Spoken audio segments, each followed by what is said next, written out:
All opinions are those of the participants making them and are not an endorsement of any position, program, religion, or political affiliation. DFG's Corner is for information, observation, and entertainment. I ask that you comment, like, share, and subscribe. That line people have something over top of you and they can use against you. But I mean, I hear both sides. I think it's about perspective. Um, I really don't know. As a man, I don't know. Um, it's hard for me to answer that, but I can see both sides of it. Okay, I appreciate that, Miss Kim.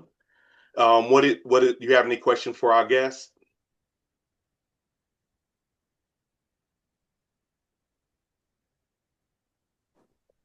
No, I don't have anything, but it's very informative.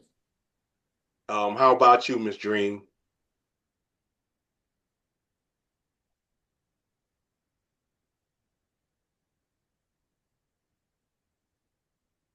Well, how about my fellow co-host, Chocolate Pearl? Chocolate Pearl, what do you think about this topic? Unfortunately, I got in a little late. I've been having technical difficulties, plus I was handling some personal stuff. So I really didn't get to hear everything.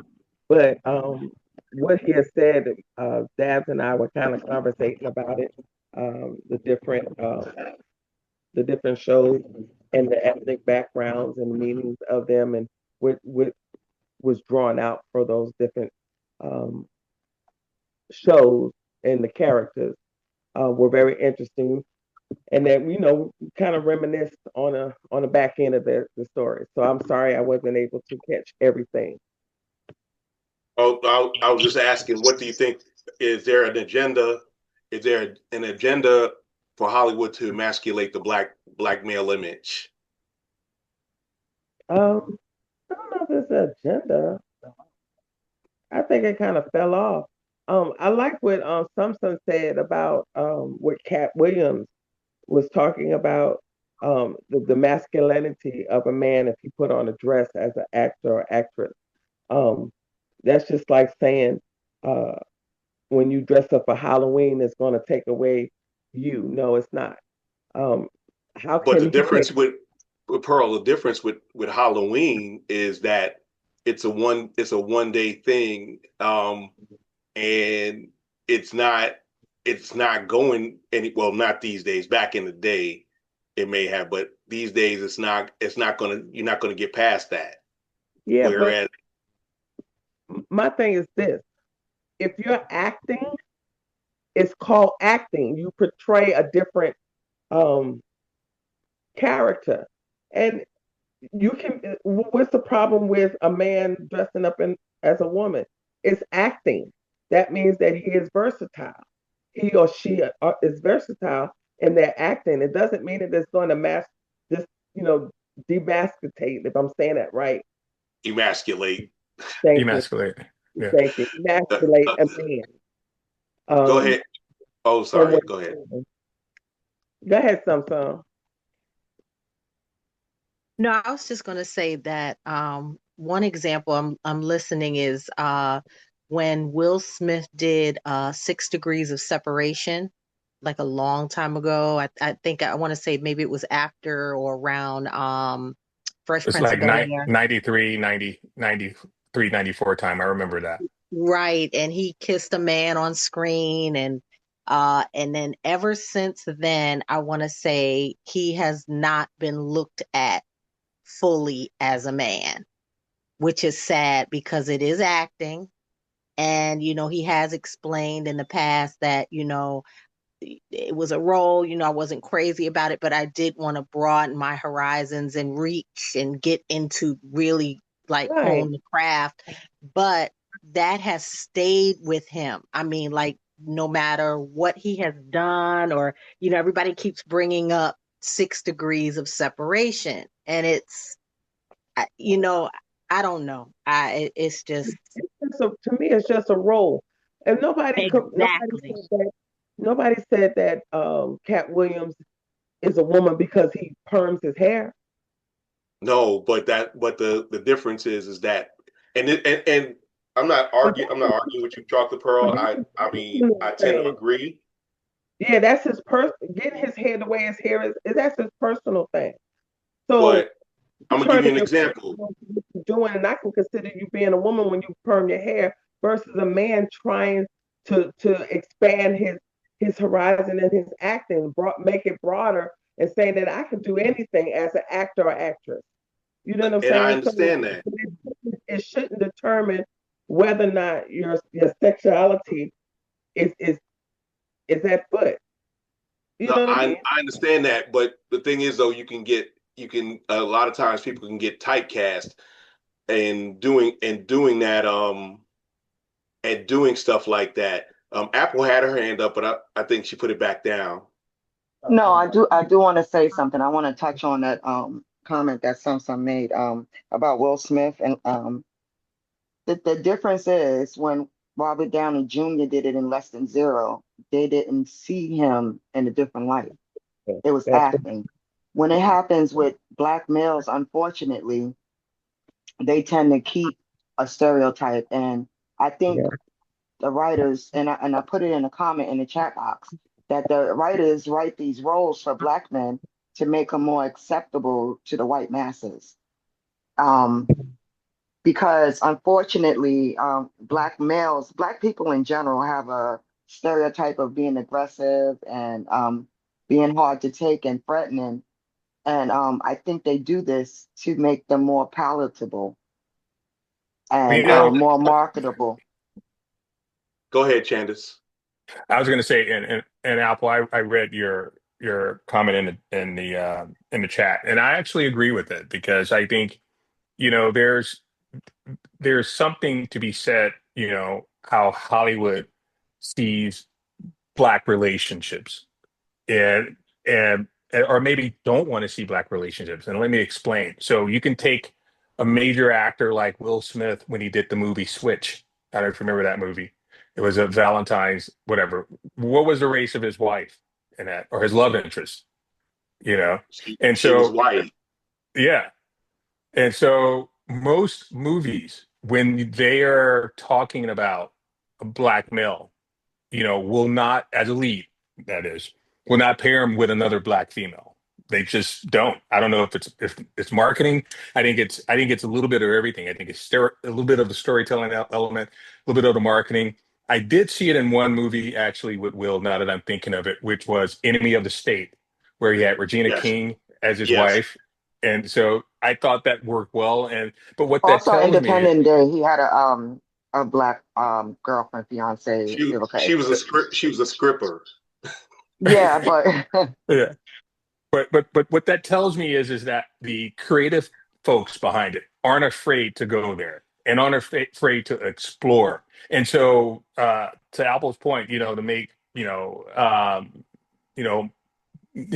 black men or that role more palatable.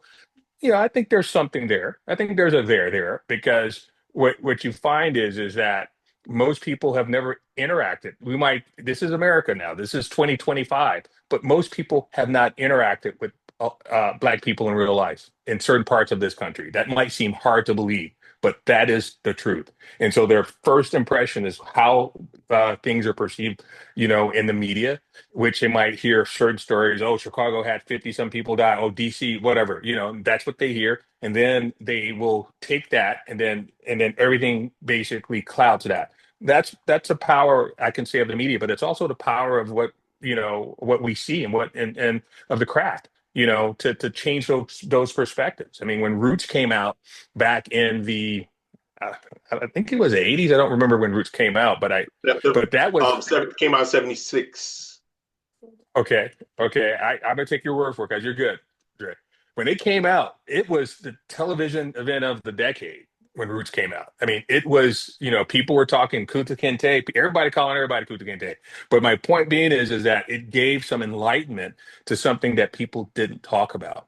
And it also changed the narrative about, blacks in America. And that's the power of the medium.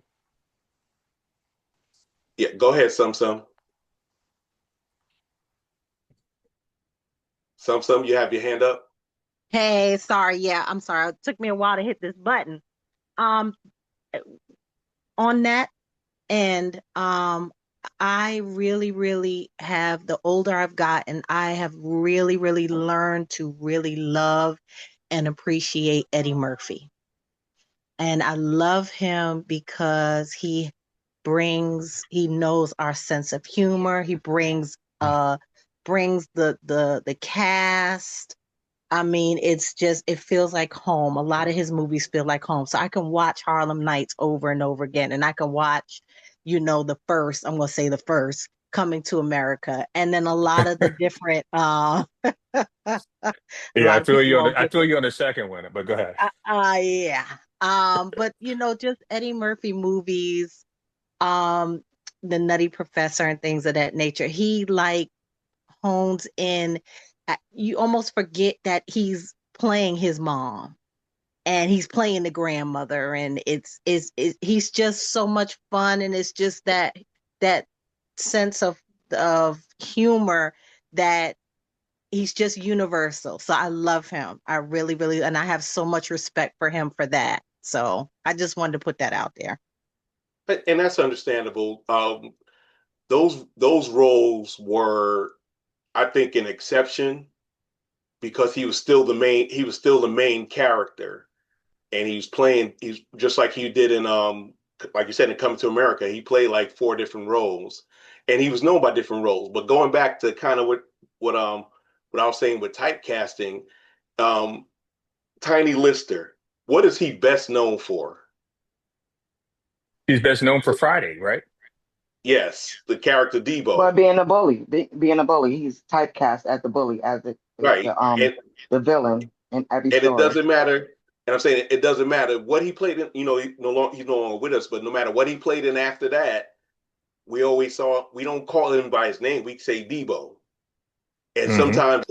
sometimes that is, now Martin kind of escaped that because we know he did Shanae, but he's not known for Shanae, if that makes sense. Yeah. But but sometimes, and especially with us, we get typecast as brutes, or we get typecast in negative situations where, um, like Tasha Smith. Tasha Smith is an actress. She's been acting for a long time.